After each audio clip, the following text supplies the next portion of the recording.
La première étape, c'est la torréfaction. On va mettre une cinquantaine de kilos dans la trémie du torréfacteur. On ouvre la trappe et là, les fèves descendent dans le tambour. Le tambour va brasser les fèves et on a un brûleur à gaz à l'arrière de la machine qui permet d'apporter la chaleur, les calories. Ces fèves-là vont être mises dans le casse-cacao Tarare.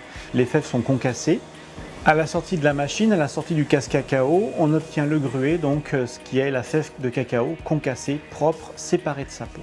Ensuite, on passe à l'étape suivante qui s'appelle le broyage donc, du gruet. En broyant le gruet, on va obtenir la pâte de cacao.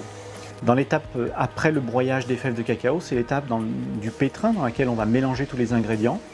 Au-delà de mélanger tous les ingrédients, c'est également pour obtenir une pâte qui soit très homogène, de manière à passer à l'étape suivante qui est l'étape du broyage. L'étape du broyage, c'est une broyeuse raffineuse qui est constituée de 3 gros cylindres extrêmement lourds. Cette pâte de chocolat passe au travers des cylindres et en ressort parfaitement broyée. Donc on a déjà quelque chose qu'on pourrait considérer comme être du chocolat. Pour l'aboutir, il va falloir l'affiner et ce travail d'affinage va se passer dans une machine qui s'appelle la conche. La conche, c'est un mélangeur puissant dans lequel est mis cette pâte de chocolat broyée. Toutes ces nouvelles particules vont être lissées, vont être usées, vont être polies par les pales de la conche. La rotation des pales fait rentrer de l'air naturellement à l'intérieur du chocolat. Et cet air va oxygéner le chocolat. On va changer la texture, on va changer le goût également lors de cette étape-là.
Open eye, feel the waves cut through me, hypnotized by the sounds I'm breathing.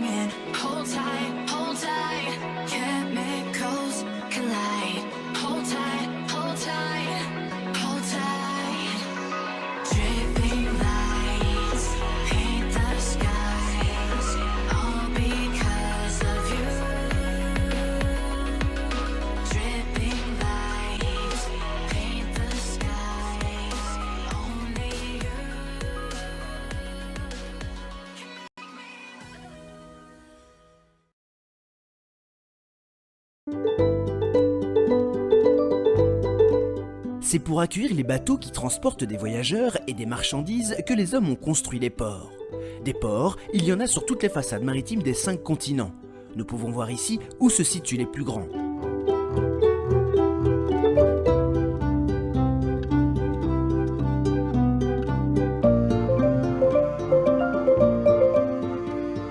D'un port à l'autre, le temps de navigation d'un bateau peut varier.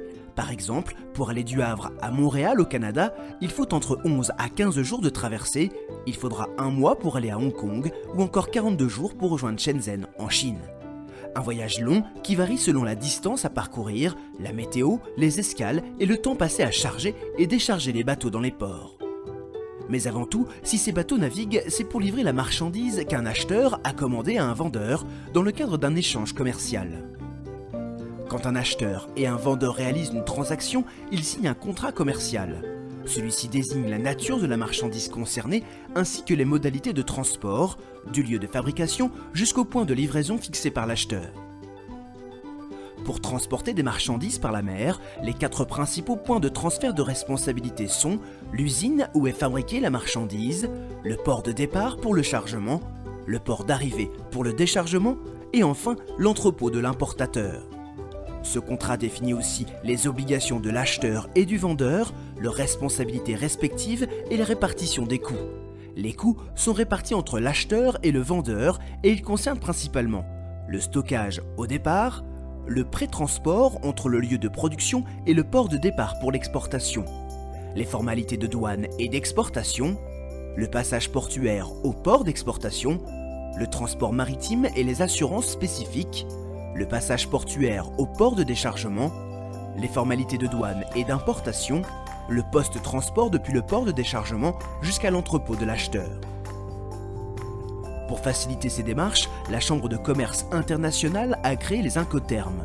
Les Incoterms sont des abréviations standardisées qui servent à définir les droits et devoirs des acheteurs et des vendeurs. Pour choisir un port plutôt qu'un autre, l'armateur, propriétaire du bateau ou l'exportateur analyse certains critères de performance qui vont lui permettre de faire son choix. La fiabilité des opérations portuaires, par exemple l'encombrement des équipements, les délais d'attente pour charger ou décharger le navire, la durée de chargement et de déchargement du bateau ainsi que le temps de transport. Le coût du transport qui peut varier selon le nombre d'escales et la proximité entre le port de départ et d'arrivée. La qualité des prestataires locaux, des installations et les services complémentaires. Et enfin, l'efficacité du réseau de transport qui va permettre d'acheminer la marchandise jusqu'à son point final de livraison. La qualité des ports est donc essentielle à leur développement économique. C'est dans cette logique et pour augmenter sa compétitivité au niveau mondial que les sites du Havre, de Rouen et de Paris se sont regroupés sous une marque commune, Aropa.